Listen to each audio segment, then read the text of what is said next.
안녕하세요. 재테크는 요소화처럼 데나리온 김강주입니다. 반갑습니다. 데나리온의 김유수입니다. 와.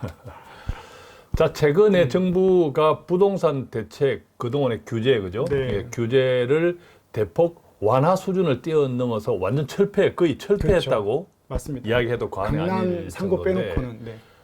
그렇게 한 이유는 거래 활성화예요, 그죠?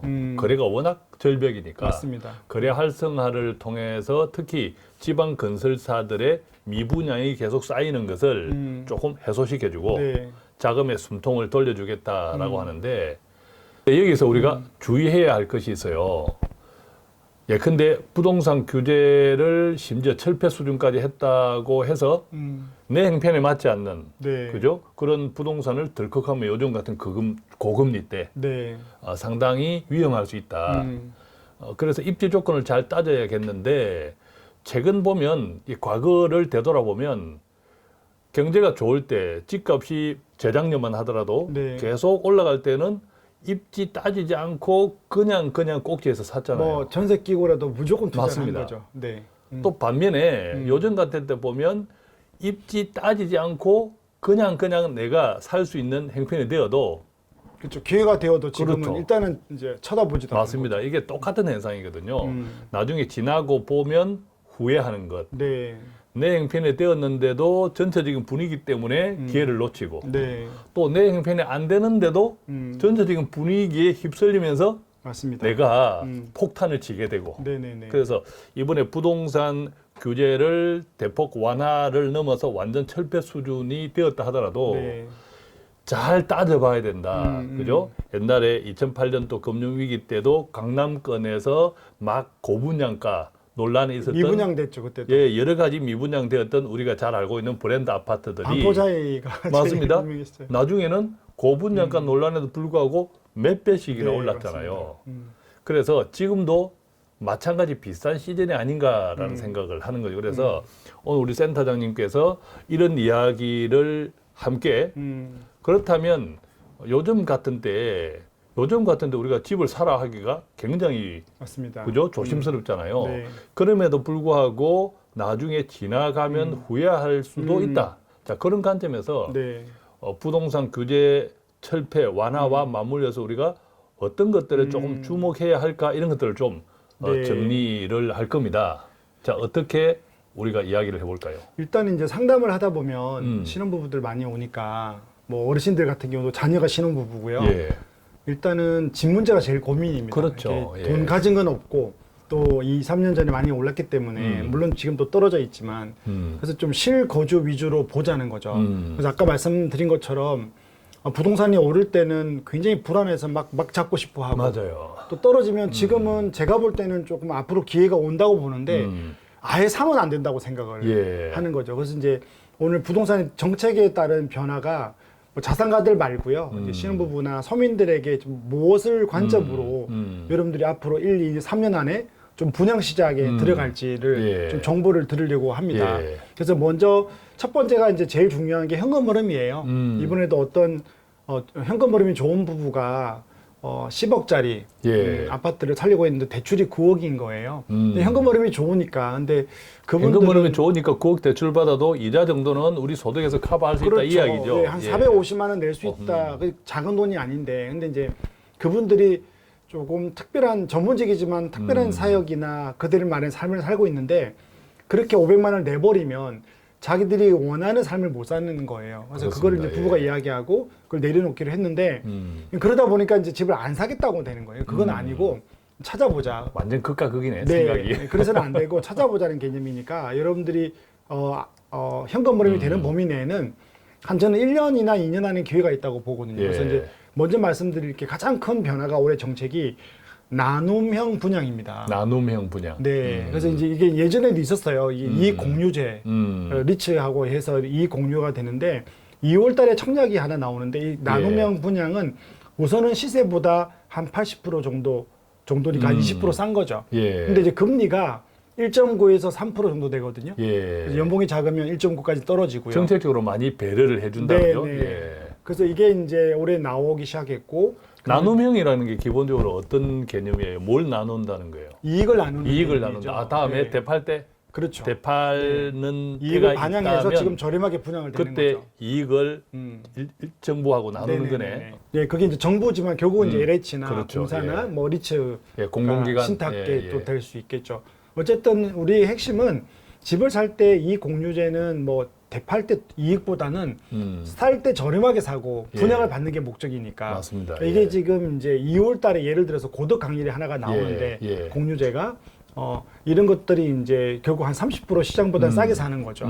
예. 그래서 여러분들 알아봤으면 좋겠고 더 제가 좀 크게 보는 게 뭐냐면 분양 시장이에요. 예. 우리가 분양 시장 중에는 가장 큰 게 공공 분양이잖아요. 예. 그다음 일반 분양인데 공공 분양에서 이제 이 공유제가 나오는 부분들이 있는 거죠. 예. 그래서 이제 공공 분양에서 나누면 30% 싸게 사는 것들이 이게 이제 핵심이 청년에게 한 5% 정도가 되고요. 예. 신혼부부가 40%를 주는 거예요. 그렇게 물량의 배정이 배정 물량이 네, 맞습니다. 신혼부부가 가장 배정 물량이 많죠. 많네, 그죠? 네, 생애 최초가 25%니까 생각해 보면 만약에 1000세대가 이익 나눔 공유제 아파트라고 보면 그 중에 청년의 15%, 예. 생애 최초가 25%니까 예. 40%가 그렇게 특별 공급에 가고 나머지 60% 중에서 예. 또 40%가 신혼부부. 에게 가는 거죠. 그래서 이게 이제 시가보다 싸게 사고 이익 공유가 되니까 여러분들이 한번 봤으면 좋겠는데 예. 이 나눔형이 상반기에 좋은 데들이 좀 나와요. 찾아보니까 서울 마곡에도 상반기가 나오고요. 아, 마곡은 아주 핫한 데인데. 그렇죠. 그래서 이제 이 공주제가 나오는 거고 나눔형이라고 하고요. 뭐 우리가 아는 제가 이야기했지만 그 남양주의 왕숙 또 이 공유제로 나오는 게 물량들이 있고요. 안양의 관양도 상반기에 나온다고 예. 합니다. 다 좋은 지역들이네, 그죠? 괜찮은 지역들. 지방이 미분양 아까 이야기했지만 지방이 미분양된 아파트를 막 찾는 것보다는 예. 내가 서울권 경기권에 산다 그러면 한 2, 3년 안에 기회가 올 수 있고 정책적으로 풀어진 게 있으니까 예. 또 여러분들 한번 알아봐라고 이야기를 좀 해주고 싶고요. 하반기에도 고덕 강의하고요. 그다음에 면목동 행정타운도 좀 나오고 위례하고 남양주도 나옵니다. 예. 그래서 저희가 이렇게 이야기해드리면 답을 드리는 건 아니까 여러분들이 한번 찾아봐서 아 나눔형이 뭐지? 이 공유제 뭐지? 그리고 내가 사는 동네나 내가 근접 지역에 뭐가 있지? 이렇게 좀 알아봤으면 좋겠습니다. 공부하는 만큼 나에게 이익이 되니까. 그럼요. 그죠? 발품을 예. 팔아야 되는 거니까요. 뿐만 아니라 나눔형이나 이런 이제 공공주택들 네. 자, 이런 제도도 알아보시고 네. 또 조금 행편이 되시는 분들은 예컨대 지금 미분양 물량 가운데에서도 분위기에 휩쓸려서 기회를 놓치지 말고 네네네. 재정적인 여유가 되면 네. 이때 이제 미분양 중에서도 알짜 미분양이 있을 있습니다. 거예요, 그죠? 네, 그래서 현금 버름을 찾아서 예. 조금 뭐 교육이나 맞습니다. 교통이나 좋은 거 또 있으면 입지 네. 여건건 결국 아파트는 저는 인플레이션 따라는 올라간다고 보고요. 예. 내가 살아가는 사용 자산이니까 살다 보면 또 올라가지 않을까. 또 이때 이제 현금 흐름이 중요하다고 그렇습니다. 이야기를 해주시고. 그러니까 미래 가치는 충분히 괜찮은 아파트인데 요즘 같은 분위기에서 기회를 그렇죠. 놓칠 수 있고 내 네네네. 재정이 되는데 또 네. 반대로 예컨대 뭐 나홀로 아파트라든지 그렇죠. 네.